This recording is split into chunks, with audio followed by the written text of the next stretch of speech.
Because even if you are in a rush, even if you have 1 month to go and you do not have an appointment to the embassy, no way you are going to make it.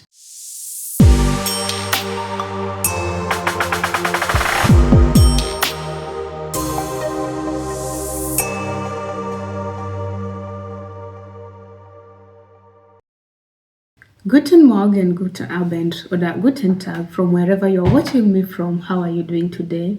So welcome back to my channel, and if you're new, you're welcome highly also.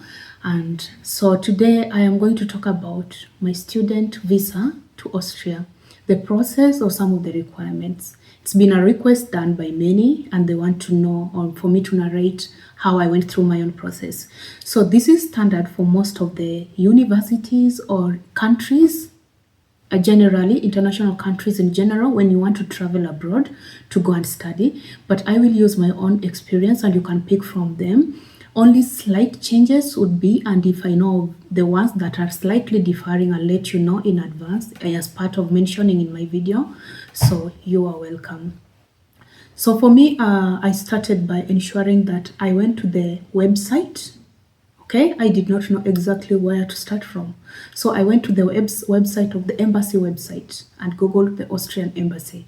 Because back then, like many of you, I used to think that you have to go to the embassy in person and then do your inquiries.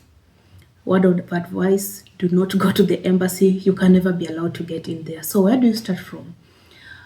I appreciate that I had support a lot that guided me through. But let's start from where you need to start from. First of all, for you to be granted a student visa, you need what is called a preliminary letter of acceptance from the institution or university where you're going to study. So first off, you have to go and pick a university, an institution that you want to get to, do an application, be accepted there. They send you preliminary letter of acceptance showing that you have been accepted into that university, and that letter is what you will use to go to the embassy to do your visa application, student visa application to be precise.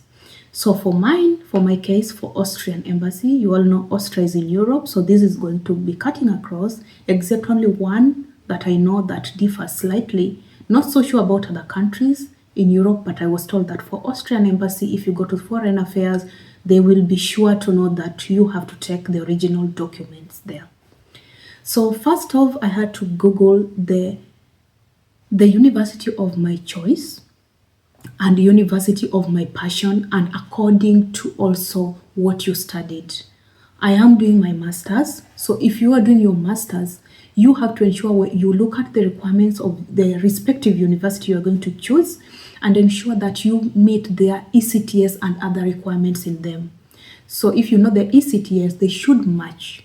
So like mine was Kenyan, I did my university in Kenya, but I had to ensure that my ECTS gets like to the cutoff point or above it. So if they need like second upper honors or second lower or first class honors, you have to check out. Your ECTS should rhyme, and also the course you're going to do should be. Now different universities, same like from where you come from, same goes to in Western countries here. You will find that there are different, should I say, faculties here. So you can go to the University of Applied Sciences, engineering, pure engineering, if it's hospitality, all of that. So after you have chosen what you want to study, is it from diploma level to the bachelor's to the, like where I study, it goes up to master's. I think they are planning on adding some PhDs. So you have to check respective universities what you want to study. So let's say that you want to study engineering course in specific field. So you go and Google on the website. So let's say like sustainable energies courses in Austria. So after Googling, they will bring you all the universities that offer it. One of the things you have to check if you are moving to a country that is not English speaking countries like the one I chose, Austria, you have to check the courses they offer in a language that you understand. So if your proficiency is in English and it's better, and you cannot understand German, you cannot just apply for the sake, because definitely you're not going to be chosen, because they have to do an interview for you. So I had to choose sustainable energy systems is offered in English, most of European countries, and I did the application. I know you have to send your CV. You have to send your cover letter of, motivation letter.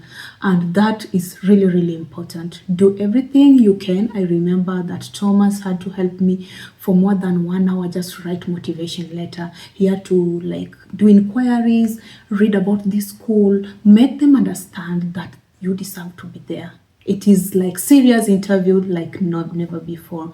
So from there, you go to the website where you have to apply and look at the requirements.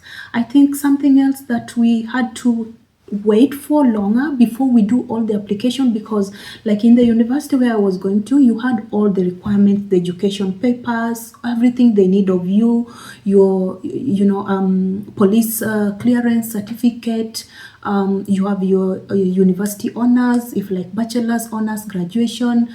I also had to get do English test, IELTS. Yeah, I did with IELTS. So you have to do English tests by the British Council or whichever legal or relevant institution that you choose to, or Cambridge, wherever that you are able to upload. But the funny thing is that at the time where I wanted to upload and say, I just want to upload these ones, they are going to come, they do not allow you until you upload all the requirements there, satisfied before you go. So there was this that you had to upload first your papers. Also check if you have to translate your papers. I didn't need to translate because I was doing it in English. And then you upload to this European, I forgot the name, but it had to check my papers, go and analyze and scrutinize, and then send me this particular letter. You will check according to the requirements and send you that you are eligible to apply for that particular course. So after you have done all these things, then you have to send them.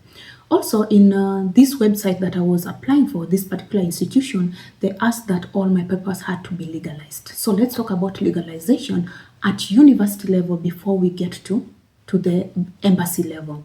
So they wanted me to legalize my education papers first, because they want legalized form. They want to ensure that what you're sending is authorized. And as you know, in Kenya, if you are in Kenya, the Foreign Affairs is the body that approves all the legalization process. But before you go there, you have to go to the Ministry of Education. So that time you find yourself at the Ministry of Education. It's called Elimu House or Elimu House. In Kenya, in Nairobi, you have to go to there. I think during morning hours, they collect the papers, and then in the afternoon, then you collect, you drop in the morning, you collect in the afternoon. So that's to mean you will drop in the morning and maybe the following day you have to pick them. So organize if you are not within the vicinity of Nairobi, how you can get there in person. They have to legalize and approve your papers by the Ministry of Education. Then next you take them to the Ministry of Foreign Affairs. Now, point to note at that point, Foreign Affairs, they have also a website. They are all found in eCitizen. I don't know where you're from, but you should be able to know. So from Kenya, you upload in the Foreign Affairs Ministry. The website is still in eCitizen. After you upload on eCitizen, they will send you verification, a verified copy that it has been approved. Now, this is where I said that Austrian policy or embassy is quite different from the others. In Austrian requirements, or statutory requirements rather, they want you to go in person after they have sent you by the Foreign Affairs. You pay for the fees, and then they legalize your papers and send you a copy that you can print out. But now you take this printout and now go in person to Foreign Affairs office, because you have to take the original certificate and take it there for approval. They have to sign. Why? Because the embassy of Austria, even at their gate, at the consular or visa, whichever place you're going to do your verification or application, they have put there the requirements themselves, and they do not need. They need you to take original. They do not need copies. And yes, when I called, I made a phone call back then, and instead of calling Austrian embassy, I called Australian. So I typed Australia, took the number from the website and sent. And by the way, just to remind you, before you start this process, first go to their website, write an email or make a call, check when the time is, and tell them specifically which visa you're applying to go abroad with, and they will tell you the requirements. If I'd prefer in mails, it will take maximum up to 2 to 3 days, or within a week, they'll respond to you via email. They'll write and even give you a link that will give you all the requirements so that you put your things in order before you get there. Because even if you are in a rush, even if you have 1 month to go and you do not have an appointment to the embassy, no way you are going to make it. A lot of people have missed their dates. They had to cancel and reapply, and maybe on third attempt. So also, if you miss one document by the embassy, they will not think twice, even if you qualify and everything, before sending you back to go and bring it. And when you go back, you have to apply again for a new appointment by the embassy, which probably, if you want to leave your country this year, you should have booked the appointment by January for you to even leave in September or December, because that's how full the embassy, appointments are always fixed full. Like probably if you checked early this year, it was full by February. It was full as of December. So back to what we were talking about. After you have applied and then you send all the documents which you have to check and send it to the university, of course, they will schedule an interview for you. So for me, I'm saying this out of how I did it. So after I applied and was successfully submitted, I received a confirmation email, and I had to check on the process. It has been submitted, and I'm waiting for others, because they have to take all applications in order try to remove. So I'm told we applied for almost 2,000 people. They picked 200 people. Yeah. So lots of applications come in every year. Then after that, they have to take, just like job opportunity, they have to confirm that you have been accepted, or like they have received your application, they are in order, but they have to schedule an interview with you. So get prepared on that day, because most universities that I learn, if they schedule an interview with you, and on that particular day, as during the process of interview, your internet drops, your luck has run out. They cannot reschedule for you.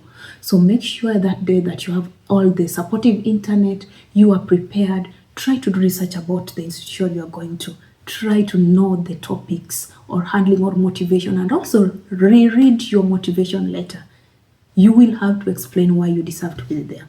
So after the interview, of course, you will have to wait for a few days. They still do it for the others according to their, how they plan it as per the institution, and then finally you receive a letter.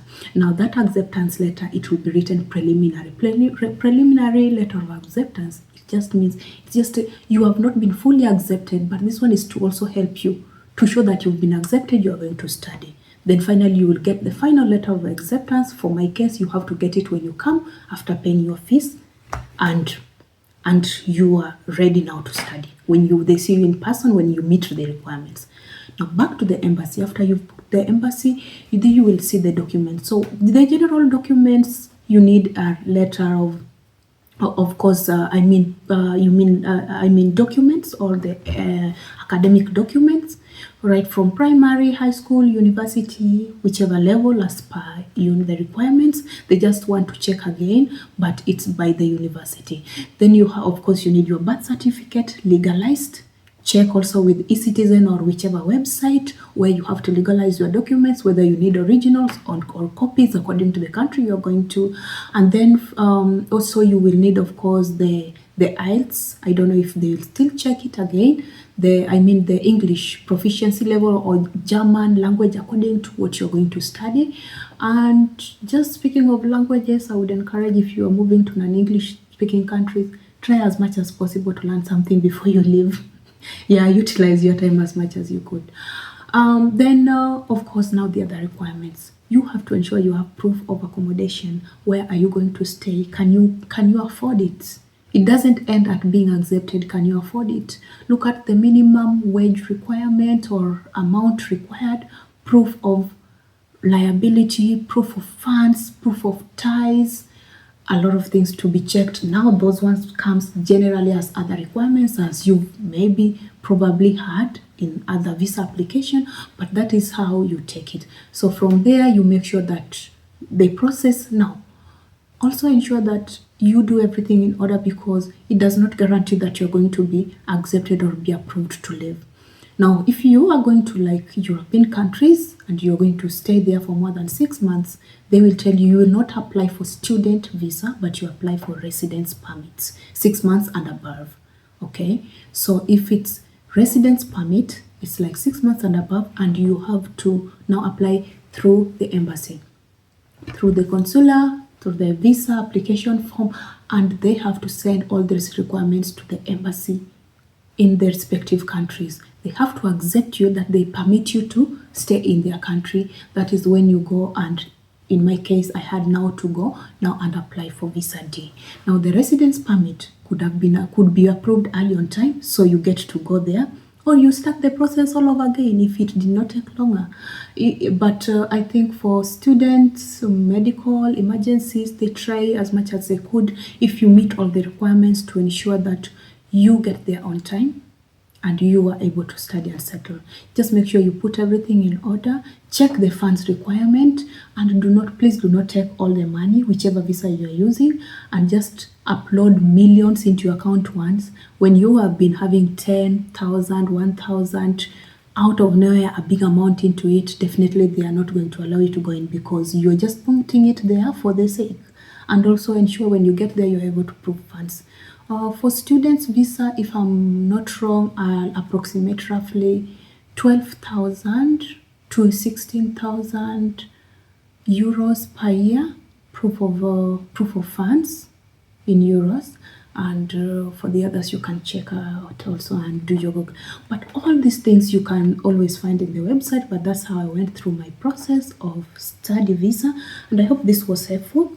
Please share it with a friend, with a stranger who is asking, with your family member, and let me know what you want me to clarify on based on this traveling also. Yeah, not to forget that speaking of traveling, you need also your insurance, and also you need your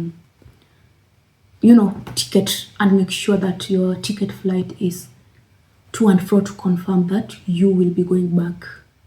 Yeah, if you book one-way ticket, you are definitely going to be denied, because they know you don't want to come back, which is a lie. Yeah? You like your country and you want to come back.